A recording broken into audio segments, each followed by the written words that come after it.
Hello, ladies and gents, and welcome to finals week. You've done it. You made it. Hooray! This is the end of our time together. Hopefully it's been a mostly positive experience for you guys. You have done a tremendous amount of work in the last 12 weeks. So take a minute, give yourself like a whole round of applause, pat on the back, do a little happy dance, whatever, to celebrate the incredible amount of work you've done. You've written 3 major projects, you've done an annotated bibliography, you've been asked to do research and analysis, you've used MLA format, you've cited direct quotes and summaries and paraphrases. You've done a lot of learning in these 12 weeks, and so I hope that you're very proud of all that you've accomplished. And as we take a look at our finals week, you have turned in Project 3 last night. I'm going to be grading those today and tomorrow primarily, so I'm hoping to have them all done by the 23rd, so you've got a really good picture of where you're standing. We're working on the reflective letter this week. That's going to be due tomorrow if you haven't already submitted it. Some of you are ahead of the curve, so kudos. And then that's it for us. The exit essay, you only have to take the exit essay if a couple things happen. So you only have to take the exit essay if you did not take the diagnostic essay. So if you didn't take the diagnostic essay at the beginning of the quarter, you do have to take the exit essay. If you took the diagnostic essay at the beginning of the quarter but did not pass with a score above 60%, which if we do the math is if you earned less than 30 points on that assignment, then you do need to take the exit essay. And there is a folder in our modules tab that's labeled exit essay. And it's got a recorded lecture where I walk you through the prompt. It's got the reading that you'll need to do for the essay. And it also has some discussion of outline and thesis statement in the video. So if you have to take the exit essay for any reason, and it's a very small percentage of folks who do, then please make sure you watch that video and read through the assigned article before you start the essay because it is timed. That being said, if you have questions about the exit essay, go ahead and send me a message, but most of you don't have to take it. So you only have to take it if you didn't take the diagnostic or if you did not pass the diagnostic essay with a 60% or higher. I do want to spend a moment talking about the reflective letter, though, because that is the last thing we're doing in class together. So the reflective letter is just a chance to let me know how the class went for you, basically, because like you get feedback on your essays and on your assignments. The reflective letter is a chance not only for you to reflect on your learning and what you've experienced this quarter, but a chance for me to get some of that feedback and see how could I make this class better for the folks who are coming next. So I've got a nice little folder here for the reflective letter. Here's a sample document for you. There is a short video that will walk you through how to write the letter, as well as the WPA and habits of mind that you're asked to reflect on in the letter. So the WPA outcomes and habits of mind are what collectively, nationally, college teachers have decided folks should have learned or be able to demonstrate some proficiency in by the end of a college level composition class.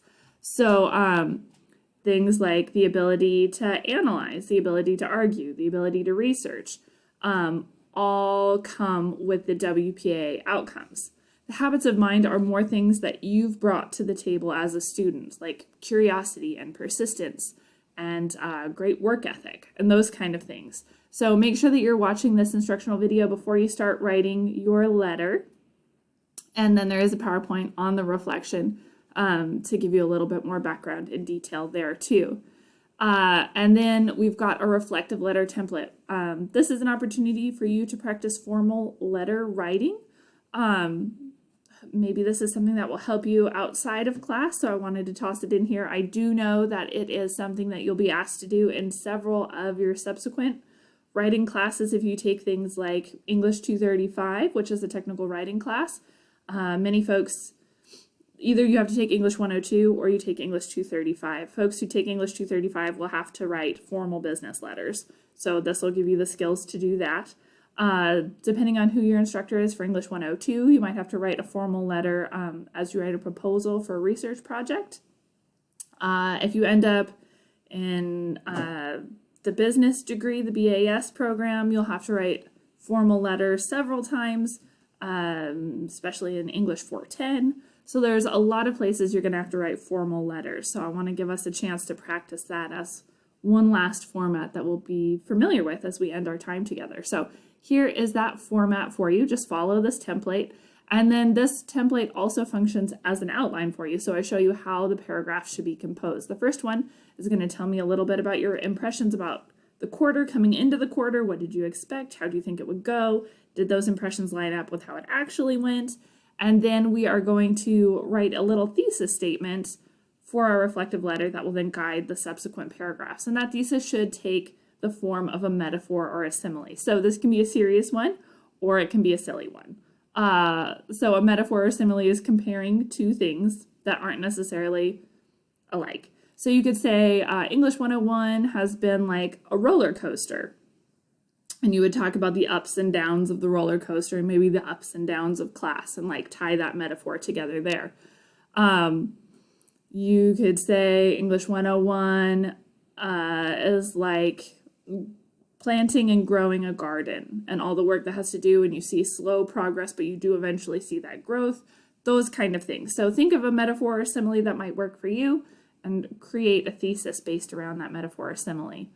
Then in your paragraphs, you're gonna do a little topic sentence that connects to the metaphor or simile, and then you'll tell me in this first paragraph about project one, how it went for you, WPA outcome, something you learned, whether it was research or writing for a specific audience or stuff like that, and then a WPA or HOM you used. So the HOM is habits of mind. So you use curiosity or persistence or something like that here. In the next paragraph, you'll do that same thing, but you'll talk about project 2. In the next paragraph, you'll do that same thing, but you'll talk about project 3. And then we want to discuss the idea of transfer. And transfer is this concept that the skills we learn in this class aren't just confined to this class. Ideally, they will help us other places, whether it's English 102 or 235, or it's in our history class we have to take and also write essays in, or it's our job and now we feel more confident in composing a clear and concise email. Whatever skills you've learned in this class that you think might help you somewhere else, that's where we would talk about this transfer. What benefit are you seeing from the class besides just getting this little check mark on your transcript? And then close the letter. Just tell me a little bit about what you thought of the class. If there was anything I could do better, I would love to hear about that. So please feel free to put that in this paragraph as well. Because we talked about you get lots of feedback from me in your essays and assignments. I would love to get feedback from you if there's anything I could do to make this class more efficient or effective for learners coming in the future. I would love to hear that feedback. So feel free to put that in here as well. Or if you enjoyed the class, I love hearing that too. So put whatever those kind of ideas are in this final closing, and then end the letter. You can just do your signature in a cursive font. You don't have to actually sign it and scan it or anything like that. You can just use a cursive font. And that's that. The letter doesn't have to be excessively long. Normally they're about 1.5 pages, maybe 2 pages. Doesn't need to be super duper long. And that's the last thing we're doing. That's the reflective letter. We've got those resources in the modules tab to help you as you're composing that right here. And that's where we're going. That's what we're doing. Oh, and if you do have to take the exit essay, here's all the stuff you need right there in that last folder. Yay! Well, thank you guys for the amazing amount of work you've done. Thank you so much for the investment you've made in this class. It has been such a privilege and a pleasure to get to be your instructor this quarter. So thank you for signing up for this class. Thank you for being a part of this experience. And that kind of wraps it up for us. The end of the quarter is the 25th. I have to have my grades finalized by then. So if you have any questions about your grades, please reach out before the evening of the 25th. I will have all those grades done by 5 p.m. on the 25th. So if you have questions, please let me know before then, because I have to send them to the administration, and then I don't have any power over them anymore. So that's how that's all gonna wrap up. My goal is to have everything nicely updated for you by the end of the day on the 23rd, though, just so that you've got a really good picture of where you're going, so you've got that 24 hours to ask questions. Thank you guys for being awesome. It's been such a good quarter. It's been such a privilege to get to be your instructor. Thank you, and I wish you all the best as you go forward. Have a great spring break.